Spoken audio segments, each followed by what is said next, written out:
Hello friends, welcome back to my channel. ಸ್ನೇಹಿತರೆ, ನಿಮಗೆ ತುಂಬಾ ವೈಟ್ ಹೇರ್ ಸಮಸ್ಯೆ ಕಾಣಿಸ್ತಾ ಇದ್ರೆ ಈ ಒಂದು ಮ್ಯಾಜಿಕಲ್ ಹೇರ್ ಸಿರಮ್ ಅಥವಾ ಹೇರ್ ಡ್ರೈ ಅನ್ಬೋದು ಸ್ನೇಹಿತರೆ. ಇದನ್ನು ಅಪ್ಲೈ ಮಾಡ್ತಾ ಮಾಡ್ತಾ ಬಂದು ನಮ್ಮ ಅಜ್ಜಿಯ ಕೂದಲು ನೋಡ್ಬೋದು ಎಷ್ಟು ಕಪ್ಪು ಬಣ್ಣಕ್ಕೆ ಬಂದಿದೆ ಅಂತ. ಯಾವುದೇ ಒಂದು ವಯಸ್ಸಿನಲ್ಲಿ ಈ ಒಂದು ನ್ಯಾಚುರಲ್ ಹೇರ್ ಡ್ರೈನ ಅಪ್ಲೈ ಮಾಡೋದ್ರಿಂದ ನಿಮ್ಮ ಕೂದಲನ್ನು ಬ್ಲ್ಯಾಕ್ ಆಗಿ ಮಾಡ್ಕೊಳ್ಬೋದು ಸ್ನೇಹಿತರೆ. ಹಾಗಾದರೆ ಲೇಟ್ ಮಾಡದೆ ಈ ಒಂದು ಹೇರ್ ಡ್ರೈ ಯಾವ ರೀತಿ ಪ್ರಿಪೇರ್ ಮಾಡಬೇಕು ಹಾಗೂ ಯಾವ ರೀತಿ ಯೂಸ್ ಮಾಡಬೇಕು ಅಂತ ತಿಳಿಸ್ಕೊಡ್ತೀನಿ. ಬನ್ನಿ. ಮೊದಲಿಗೆ ನಾನಿಲ್ಲಿ ಕಬ್ಬಿಣದ ಪಾತ್ರೆನ ಯೂಸ್ ಮಾಡ್ಕೋತಾ ಇರುವಂಥದ್ದು. ನೆಕ್ಸ್ಟ್ ಇದ್ರೊಳಗಡೆ ನೋಡಿ ಈ ರೀತಿ ಆಮ್ಲ ಪೌಡರ್ನ ಯೂಸ್ ಮಾಡ್ಕೋತಾ ಇರುವಂಥದ್ದು. ಈ ಒಂದು ಆಮ್ಲ ಪೌಡರ್ ಅಂದರೆ ನೆಲ್ಲಿಕಾಯಿನ ಒಣಗಿಸ್ಬಿಟ್ಟು ಅದ್ರ ಪೌಡರ್ನ ಮಾಡಿರ್ತಾರೆ ಸ್ನೇಹಿತರೆ. ಅದನ್ನು ಯೂಸ್ ಮಾಡೋದ್ರಿಂದ ನಿಮ್ಮ ಹೇರ್ ಗ್ರೋತ್ ಕೂಡ ತುಂಬಾ ಚೆನ್ನಾಗಿ ಆಗ್ತಾ ಹೋಗುತ್ತೆ ಹಾಗೂ ನಿಮ್ಮ ವೈಟ್ ಹೇರ್ ಸಮಸ್ಯೆ ಕೂಡ ಸಂಪೂರ್ಣವಾಗಿ ಕಡಿಮೆ ಮಾಡೋದಕ್ಕೆ ಹೆಲ್ಪ್ ಮಾಡುತ್ತೆ. ಅದಕ್ಕೋಸ್ಕರ ಇದನ್ನು ಆ್ಯಡ್ ಮಾಡ್ಕೊಂಡಿರುವಂಥದ್ದು. ಹಾಗೂ ಈಸಿಯಾಗಿ ₹2 ಸಿಗುವಂಥ ಕಾಫಿ ಪೌಡರ್ನ ಕೂಡ ಇಲ್ಲಿ ನಾನು ಯೂಸ್ ಮಾಡ್ಕೋತಾ ಇರುವಂಥದ್ದು. ಅದು ಕೂಡ ನಮ್ಮ ಹೇರ್ಸ್ನ ಶೈನಿ ಆಗಿ ಸಿಲ್ಕಿಯಾಗಿ ಕಾಣಿಸೋದಕ್ಕೆ ಹೆಲ್ಪ್ ಮಾಡುತ್ತೆ ಹಾಗೂ ನಮ್ಮ ವೈಟ್ ಹೇರ್ ಸಮಸ್ಯೆ ಕೂಡ ಕಂಟ್ರೋಲ್ ಮಾಡ್ಕೊಳ್ಬೋದು ಸ್ನೇಹಿತರೆ. ಕಾಫಿಯಲ್ಲಿ ಈ 1-2-3 ವಸ್ತುನ ಯೂಸ್ ಮಾಡ್ಕೊಳ್ಳೋದ್ರಿಂದ ಸಾಕು, ನಮ್ಮ ವೈಟ್ ಹೇರ್ ಸಮಸ್ಯೆ ಸಂಪೂರ್ಣವಾಗಿ ಕಡಿಮೆ ಮಾಡ್ಕೊಳ್ಳೋದಕ್ಕೆ ಹೆಲ್ಪ್ ಆಗುತ್ತೆ. ಈ 2 ಇಂಗ್ರೀಡಿಯೆಂಟ್ಸ್ನ ಪೂರ್ತಿಯಾಗಿ ಕಪ್ಪು ಬಣ್ಣಕ್ಕೆ ಬರೋವರೆಗೂ ನಾವು ಇದನ್ನು ಫ್ರೈ ಮಾಡ್ಕೊಳ್ಬೇಕು. ನೆಕ್ಸ್ಟ್ ನೋಡಿ, ನಾನು ಇದ್ರ ಒಳಗಡೆ ಹಿಬಿಕ್ಸ್ ಪೌಡರ್ನ ಯೂಸ್ ಮಾಡ್ಕೋತಾ ಇರುವಂಥದ್ದು. ಅಂದರೆ ದಾಸವಾಳದ ಹೂವಿನ ಪೌಡರ್ನ ಇದರೊಳಗಡೆ ಆ್ಯಡ್ ಮಾಡ್ಕೋತಾ ಇರುವಂಥದ್ದು 1 ಸ್ಪೂನಷ್ಟು. ಅದನ್ನು ಕೂಡ ಪೂರ್ತಿಯಾಗಿ ಕಪ್ಪು ಬಣ್ಣಕ್ಕೆ ಬರೋವರೆಗೂ ನಾವು ಇದನ್ನು ಫ್ರೈ ಮಾಡ್ಕೊಳ್ಬೇಕಾಗುತ್ತೆ. ಈ 3 ಇಂಗ್ರೀಡಿಯೆಂಟ್ಸ್ ಚೆನ್ನಾಗಿ ಫ್ರೈ ಆದ ತಕ್ಷಣ ಇನ್ನು ಇದರೊಳಗಡೆ ಏನು ಆ್ಯಡ್ ಮಾಡಬೇಕು ಅಂತ ಅದು ಕೂಡ ತಿಳಿಸ್ತೇನೆ ಸ್ನೇಹಿತರೆ. ಅದಕ್ಕೂ ಮುಂಚೆ ನೀವು ಕೂಡ ಮೊದಲನೇ ಬಾರಿಗೆ ಈ ಒಂದು ವಿಡಿಯೋನ ನೋಡ್ತಾ ಇದ್ದರೆ ಸ್ನೇಹಿತರೆ, ನೀವು ಪ್ಲೀಸ್ ಸಬ್ಸ್ಕ್ರೈಬ್ ಮಾಡ್ಕೊಳ್ಳಿ ಹಾಗೂ ಲೈಕ್ ಆ್ಯಂಡ್ ಶೇರ್ ಮಾಡೋದು ಮರಿಬೇಡಿ. ಇವಾಗ 1 ಸ್ಪೂನಷ್ಟು ನಾನು ನ್ಯಾಚುರಲ್ ಹೀನಾ ಪೌಡರ್ನ ಆ್ಯಡ್ ಮಾಡ್ಕೋತಾ ಇರುವಂಥದ್ದು. ಅದು ಕೂಡ ಈಸಿಯಾಗಿ ಅಂಗಡಿಗಳಲ್ಲಿ ಸಿಗ್ತಾ ಹೋಗುತ್ತೆ, ನೀವು ಪರ್ಚೇಸ್ ಮಾಡ್ಕೊಳ್ಬೋದು ಅಥವಾ ನೀವು ಆನ್ಲೈನಲ್ಲಿ ಕೂಡ ನೀವು ಪರ್ಚೇಸ್ ಮಾಡ್ಕೊಳ್ಬೋದು. ನಿಮಗೆ ಕಡಿಮೆ ರೇಟಲ್ಲಿ ಸಿಗುತ್ತೆ ಪೌಡರ್. ಅಷ್ಟು ಕೂಡ ನಾನು ಲಿಂಕ್ ಹಾಕಿರ್ತೇನೆ ಟ್ಯಾಗ್ ಬಾಕ್ಸ್ನಲ್ಲಿ ಸ್ನೇಹಿತರೆ, ನೀವು ಬೇಕಾದರೆ ಪರ್ಚೇಸ್ ಮಾಡ್ಕೊಳ್ಬೋದು. ನೋಡಿ, ಇವಾಗ ನಾನು ಪೂರ್ತಿಯಾಗಿ ಕಪ್ಪು ಬಣ್ಣಕ್ಕೆ ಬರೋವರೆಗೂ ನಾನು ಫ್ರೈ ಮಾಡ್ಕೋತಾ ಇರುವಂಥದ್ದು. ಇವಾಗ ಸ್ವಲ್ಪ ಮಟ್ಟಿಗೆ ಕಲರ್ ಚೇಂಜ್ ಆಗಿರುವಂಥದ್ದು. ಇನ್ನೂ ಸ್ವಲ್ಪ ಹಾಗೆ ಇರೋದಲ್ವ, ಅದಕ್ಕೋಸ್ಕರ ಇನ್ನೂ ಸ್ವಲ್ಪ ಚೆನ್ನಾಗಿ ನಾನು ಫ್ರೈ ಮಾಡ್ಕೋತಾ ಇರುವಂಥದ್ದು. ನೋಡಿ ಸ್ನೇಹಿತರೆ, ಪೂರ್ತಿಯಾಗಿ ಕಪ್ಪು ಬಣ್ಣಕ್ಕೆ ಬರಬೇಕು ಈ ಒಂದು ಹೇರ್ ಡ್ರೈ. ಆ್ಯಂಡ್ ಈ ಒಂದು ಹೇರ್ ಡ್ರೈನ ನೀವು ಚಿಕ್ಕ ಮಕ್ಕಳಿಂದ ದೊಡ್ಡವರವರೆಗೂ ಯಾರು ಕೂಡ ಯೂಸ್ ಮಾಡ್ಕೊಳ್ಬೋದು ಸ್ನೇಹಿತರೆ.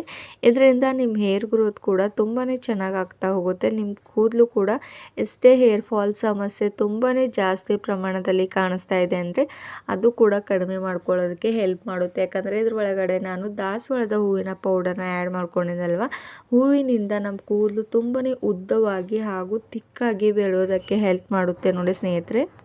ಅದಕ್ಕೋಸ್ಕರ ಹೇರ್ ಫಾಲ್ ಸಮಸ್ಯೆ ಯಾರಿಗೆಲ್ಲ ಇದೆಯೋ ಅವರು ಕೂಡ ಇದನ್ನು ಯೂಸ್ ಮಾಡ್ಕೊಳ್ಬೋದು. ಇವಾಗ ನೋಡಿ, ಚೆನ್ನಾಗಿ ನಾನು ಫ್ರೈ ಕೂಡ ಮಾಡ್ಕೊಂಡಿರೋದು ಆಗಿದೆ. ಆ್ಯಂಡ್ ಇದನ್ನು ಸ್ವಲ್ಪ ನಾನು ಗ್ಯಾಸ್ನ ಲೋ ಫ್ಲೇಮಲ್ಲಿ ಇಟ್ಕೊಂಡು ಇದಷ್ಟು ಕೂಡ ಫ್ರೈ ಮಾಡ್ಕೊಂಡಿದ್ದೆ ಸ್ನೇಹಿತರೆ. ಆ್ಯಂಡ್ ಇದನ್ನು ಯಾವ ರೀತಿ ಅಪ್ಲೈ ಮಾಡಬೇಕು ಅಂತ ಅದು ಕೂಡ ತಿಳಿಸ್ತೇನೆ. ಅದಕ್ಕೋಸ್ಕರ ಸ್ವಲ್ಪ ಕೂಡ ಸ್ಕಿಪ್ ಮಾಡಿದೆ, ಪೂರ್ತಿಯಾಗಿ ವಿಡಿಯೋ ನೋಡಿ. ಯಾಕಂದರೆ ನಿಮಗೂ ಕೂಡ ಹೇರ್ ಡ್ರೈ ಯಾವ ರೀತಿ ಮಾಡಬೇಕು ಹಾಗೂ ಇದರಿಂದ ನೀವು ಕರೆಕ್ಟ್ ವೇನಲ್ಲಿ ಈ ಒಂದು ಹೇರ್ ಡ್ರೈ ಮಾಡಿದ್ರೆ ನಿಮಗೆ ತುಂಬ ಚೆನ್ನಾಗಿ ರಿಸಲ್ಟ್ ಸಿಗುತ್ತೆ. ಅಥವಾ ನೀವು ಈ ರೀತಿ ಸ್ಕಿಪ್ ಮಾಡಿ ಸ್ವಲ್ಪ ವಸ್ತುನ ಆ್ಯಡ್ ಮಾಡಿಬಿಟ್ಟು ನೀವು ಹೇರ್ ಡ್ರೈ ಮಾಡಿದ್ರೆ ಸ್ನೇಹಿತರೆ, ಖಂಡಿತವಾಗೂ ನಿಮಗೆ ತುಂಬ ಚೆನ್ನಾಗಿ ರಿಸಲ್ಟ್ ಸಿಗೋದಿಲ್ಲ ನಿಮಗೆ. ಅದಕ್ಕೋಸ್ಕರ ಹೇಳ್ತಾ ಇರುವಂಥದ್ದು, ಸ್ಕಿಪ್ ಮಾಡಿದೆ ನೀವು ಪೂರ್ತಿಯಾಗಿ ವಿಡಿಯೋನ ನೋಡಬೇಕು ಅಂತ. ಆ್ಯಂಡ್ ಇವಾಗ ನೋಡ್ಬೋದು, ನಾನು ಇದ್ರೊಳಗಡೆ ಇನ್ನೂ ಸ್ವಲ್ಪ ಇಂಗ್ರೀಡಿಯೆಂಟ್ಸ್ನ ಆ್ಯಡ್ ಮಾಡ್ಕೊಳ್ಳೋದಿದೆ. ಅದಕ್ಕೂ ಮುಂಚೆ ನೀವು ಕೂಡ ನಿಮ್ಮ ಫ್ಯಾಮಿಲಿ ಆ್ಯಂಡ್ ಫ್ರೆಂಡ್ಸ್ಗೆ ಈ ಒಂದು ವಿಡಿಯೋ ಇಷ್ಟವಾಗಿದ್ದರೆ ಶೇರ್ ಮಾಡೋದು ಮರಿಬೇಡಿ ಸ್ನೇಹಿತರೆ. ಹಾಗೂ ಇದನ್ನು ನೀವು ಯಾವ ರೀತಿ ಯೂಸ್ ಮಾಡಬೇಕಂದ್ರೆ ವಾರದಲ್ಲಿ 1 ಸಲ ಯೂಸ್ ಮಾಡಿ, ಅಥವಾ ನಿಮಗೆ ಜಾಸ್ತಿ ಸಮಯ ಇಲ್ಲ ಅಂದರೆ 1 ಮಂತ್ಗೆ 1 ಸಲ ಆದರೂ ಟ್ರೈ ಮಾಡ್ತಾ ಹೋಗಿ. ನೀವು ಒಂದು 2 ವೀಕ್ಸ್ಗೆ 2 ಟೈಮ್ಸ್ ಆದರೂ ಯೂಸ್ ಮಾಡಿ ಸ್ನೇಹಿತರೆ, ನಿಮಗೆ ತುಂಬಾ ಚೆನ್ನಾಗಿ ರಿಸಲ್ಟ್ ಸಿಗುತ್ತೆ. ಆ್ಯಂಡ್ ನಿಮ್ಮ ಕೂದಲು ಕೂಡ ಕಪ್ಪು ಬಣ್ಣಕ್ಕೆ ಬರುತ್ತೆ. ಆ್ಯಂಡ್ ವೈಟ್ ಹೇರ್ ಸಮಸ್ಯೆ ಬೆಳೆಯೋದು ಕಡಿಮೆ ಆಗ್ತಾ ಹೋಗುತ್ತೆ ನೋಡಿ. ಆ್ಯಂಡ್ ಇದನ್ನು ನೋಡಿ, ಸ್ಪೂನ ಸಾಯೋದಿಲ್ಲ, ನಾನು ಕಾಫಿ ಪೌಡರ್ನ ಆ್ಯಡ್ ಮಾಡ್ಕೊಂಡಿದ್ನಲ್ವ, ಸ್ವಲ್ಪ ಗಟ್ಟಿಯಾಗಿರುತ್ತೆ ಅಂತ ಈ ರೀತಿ ಸ್ವಲ್ಪ ಚೆನ್ನಾಗಿ ನಾನು ಮಿಕ್ಸ್ ಮಾಡ್ಕೋತಾ ಇರುವಂಥದ್ದು ನೋಡಿ. ಈ ರೀತಿ ಪೌಡರ್ ಮಾಡ್ಕೊಂಡಿರೋದಾಗಿದೆ. ಆ್ಯಂಡ್ ಒಂದು ಗ್ಲಾಸ್ನಿಂದ ಸ್ವಲ್ಪವಾಗಿ ನೀರನ್ನು ಆ್ಯಡ್ ಮಾಡ್ಕೋತಾ ಹೋಗಿ. ನೀರನ್ನು ಆ್ಯಡ್ ಮಾಡ್ಕೊಂಡ್ಬಿಟ್ಟು ಚೆನ್ನಾಗಿ ಇದನ್ನು ಇನ್ನೂ ನಾವು ಬಾಯ್ಲ್ ಮಾಡ್ಕೊಳ್ಬೇಕಾಗುತ್ತೆ ಸ್ನೇಹಿತರೆ. ಗ್ಯಾಸ್ನ ನಾನು ಲೋ ಫ್ಲೇಮಲ್ಲಿ ಇಟ್ಕೊಂಡು ಇದನ್ನು ಈ ರೀತಿ ನೀರನ್ನ ಆ್ಯಡ್ ಮಾಡ್ಕೋತಾ ಇರುವಂಥದ್ದು ನೋಡಿ. ಇವಾಗ ಸ್ವಲ್ಪವಾಗಿ ಕಲಿಸ್ತಾ ಹೋಗಿ ನಮಗೆ ನ್ಯಾಚುರಲ್ ಆಗಿರುವಂಥ ಹೇರ್ ಡ್ರೈ ಸಿಗುತ್ತೆ ಸ್ನೇಹಿತರೆ. ಯಾವುದೇ ಒಂದು ಕೆಮಿಕಲ್ನ ಯೂಸ್ ಮಾಡ್ಕೊಳ್ಳೋವಂಥ ಅವಶ್ಯಕತೆನೇ ಇಲ್ಲ ನೋಡಿ. ಈ ರೀತಿ ನ್ಯಾಚುರಲ್ ಆಗಿರುವಂಥ ಪೌಡರ್ಗಳನ್ನ ಯೂಸ್ ಮಾಡಿಕೊಂಡು ನಿಮ್ಮ ಕೂದಲನ್ನು ಕಪ್ಪು ಬಣ್ಣಕ್ಕೆ ಬರೋ ಹಾಗೆ ಮಾಡ್ಕೊಳ್ಬೋದು ಸ್ನೇಹಿತರೆ. ಇವಾಗ ನೋಡಿ ಇನ್ನೂ ಸ್ವಲ್ಪವಾಗಿ ಹಾಕೋತಾ ಹೋಗಿ ಒಂದೇ ಸಲಕ್ಕೆ ನೀರನ್ನ ಆ್ಯಡ್ ಮಾಡಿದರೆ ಪೂರ್ತಿಯಾಗಿ ತೆಳುವಾಗುತ್ತೆ ಹಾಗೂ ನಿಮ್ಮ ಕೂದಲಿಗೆ ಚೆನ್ನಾಗಿ ಕೂತ್ಕೊಳ್ಳೋದಿಲ್ಲ. ಅದಕ್ಕೋಸ್ಕರ ಸ್ವಲ್ಪವಾಗಿ ಆ್ಯಡ್ ಮಾಡ್ಕೋತಾ ಹೋಗಿ ಸ್ನೇಹಿತರೆ. ಆ್ಯಂಡ್ ಇದನ್ನು ನೀವು ಚೆನ್ನಾಗಿ ಪ್ರಿಪೇರ್ ಮಾಡಿದ ತಕ್ಷಣ ನಿಮ್ಮ ಹೇರ್ಸ್ಗೆ ಯಾವ ರೀತಿ ಅಪ್ಲೈ ಮಾಡಬೇಕು ಅಂದರೆ ಮೊದಲಿಗೆ ನೀವು ಹೇರ್ನ ವಾಶ್ ಮಾಡ್ಕೊಂಡ್ಬಿಡಿ. ಯಾಕಂದರೆ ಆಯಿಲ್ ಅದು ಕೂತ್ಕೊಂಡ್ಬಿಟ್ರೆ ಚೆನ್ನಾಗಿ ಹೇರ್ ಹೋಗಿ ಈ ಒಂದು ಮೆಹಂದಿ ಕೂತ್ಕೊಳ್ಳೋದಿಲ್ಲ. ಅದಕ್ಕೋಸ್ಕರ ವಾಶ್ ಮಾಡಿಬಿಟ್ಟು ಇದನ್ನು ಅಪ್ಲೈ ಮಾಡ್ಕೊಳ್ಬೇಕಾಗುತ್ತೆ ನೋಡಿ.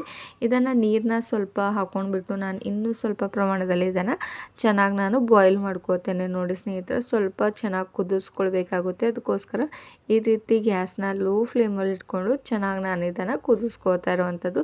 ನಿಮಗೆ ಯಾವ ರೀತಿ ಅಂದರೆ ವೈಟ್ ಹೇರ್ ಸಮಸ್ಯೆ ತುಂಬಾ ಜಾಸ್ತಿ ಪ್ರಮಾಣದಲ್ಲಿದ್ದರೆ ಸ್ವಲ್ಪ ಜಾಸ್ತಿ ನೀವು ಪೌಡರ್ಸ್ಗಳನ್ನ ಜಾಸ್ತಿ ಪ್ರಮಾಣದಲ್ಲಿ ಆ್ಯಡ್ ಮಾಡ್ಕೊಳ್ಬೇಕಾಗುತ್ತೆ ನೋಡಿ ಸ್ನೇಹಿತರೆ. ಈ ರೀತಿ ಸ್ವಲ್ಪವಾಗಿ ನೀವು ಇದನ್ನು ಬಾಯ್ಲ್ ಮಾಡ್ಕೋತಾ ಹೋಗಿ ಸ್ವಲ್ಪ ಗಟ್ಟಿ ಆಗಿದ ತಕ್ಷಣ ನೀವು ಇದನ್ನು ಆಫ್ ಮಾಡ್ಕೊಳ್ಬೋದು. ಗ್ಯಾಸ್ನ ಆಫ್ ಮಾಡಿಬಿಟ್ಟು ನಿಮ್ಮ ಹೇರ್ಸ್ಗೆ ನೀವು ಇದನ್ನು ಅಪ್ಲೈ ಮಾಡ್ಕೊಳ್ಬೋದು ಸ್ನೇಹಿತರೆ. ನಾನಿವಾಗ ನೋಡ್ಬೋದು ಸ್ವಲ್ಪನೇ ತೆಳುವಾಗಿದೆ ಅಂತ ಇನ್ನೂ ಸ್ವಲ್ಪ ಪ್ರಮಾಣದಲ್ಲಿ ಹೀನಾ ಲೀವ್ಸ್ ಪೌಡರ್ನ ಆ್ಯಡ್ ಮಾಡ್ಕೊಂಡಿರುವಂಥದ್ದು. ಆ್ಯಡ್ ಮಾಡಿಕೊಂಡು ಈ ರೀತಿ ಚೆನ್ನಾಗಿ ಮಿಕ್ಸ್ ಮಾಡ್ಕೊಂಡ್ಬಿಡಿ ನೋಡಿ. ಯಾವ ರೀತಿ ಚೆನ್ನಾಗಿ ಈ ಒಂದು ಹೇರ್ ಡ್ರೈ ಇವಾಗ ಪ್ರಿಪೇರ್ ಆಗ್ತಾ ಇರುವಂಥದ್ದು ಸ್ನೇಹಿತರೆ. ನೋಡಿದ್ರೆ ಎಷ್ಟು ಕಪ್ಪು ಬಣ್ಣಕ್ಕೆ ಬಂದಿದೆ ನೋಡಿ. ಒಂದು 10 ನಿಮಿಷದಲ್ಲಿ ಅಥವಾ ನೀವು ಕೇವಲ ಒಂದು 5 ನಿಮಿಷದಲ್ಲಿ ಈ ಒಂದು ಹೇರ್ ಡ್ರೈನ ಪ್ರಿಪೇರ್ ಮಾಡ್ಕೊಳ್ಬೋದು ಸ್ನೇಹಿತರೆ. ನಿಮ್ಮ ಹೇರ್ಸ್ಗೆ ಈಸಿಯಾಗಿ ಒಂದು ಬ್ರಷ್ನ ಹೆಲ್ಪ್ನಿಂದ ನಿಮ್ಮ ಹೇರ್ಸ್ಗೆ ಅಪ್ಲೈ ಮಾಡ್ಕೊಂಡ್ಬಿಡಿ. ಇವಾಗ ನಾನು ಗ್ಯಾಸ್ನ ಆಫ್ ಮಾಡ್ಕೊಂಡಿರೋದಾಗಿದೆ. ಇದನ್ನು ಪೂರ್ತಿಯಾಗಿ ಕೂಲ್ ಆಗೋದಕ್ಕೆ ಬಿಡಬೇಕು ಸ್ನೇಹಿತರೆ. ಪೂರ್ತಿಯಾಗಿ ಕೂಲ್ ಆದ ತಕ್ಷಣ ನಿಮ್ಮ ಹೇರ್ಸ್ಗೆ ಅಪ್ಲೈ ಮಾಡ್ಕೊಂಡ್ಬಿಡಿ. ಆ್ಯಂಡ್ ಅಪ್ಲೈ ಮಾಡಿದ ತಕ್ಷಣ ಒಂದು ಹಾಫ್ ಆನ್ ಅವರ್ ಆದ ತಕ್ಷಣ ನೀವು ನಾರ್ಮಲ್ ವಾಟರ್ನಿಂದ ತಲೆ ಸ್ನಾನನ ಮಾಡ್ಕೊಳ್ಬೋದು. ಶಾಂಪೂನ ನೆಕ್ಸ್ಟ್ ಡೇ ಹಾಕ್ಕೊಂಡ್ಬಿಡಿ. ಯಾಕಂದರೆ ವೇಗವಾಗಿ ಕೂದಲಿಗೆ ಅಂಟ್ಕೊಳ್ಳುತ್ತೆ ಅಲ್ವಾ, ಈ ಒಂದು ಹೇರ್ ಪ್ಯಾಕ್ ವೇಗವಾಗಿ ಹೋಗುತ್ತೆ. ಅದಕ್ಕೋಸ್ಕರ ನೆಕ್ಸ್ಟ್ ಡೇ ಶಾಂಪೂ ಹಾಕ್ಕೊಂಡ್ಬಿಡಿ. Thank you.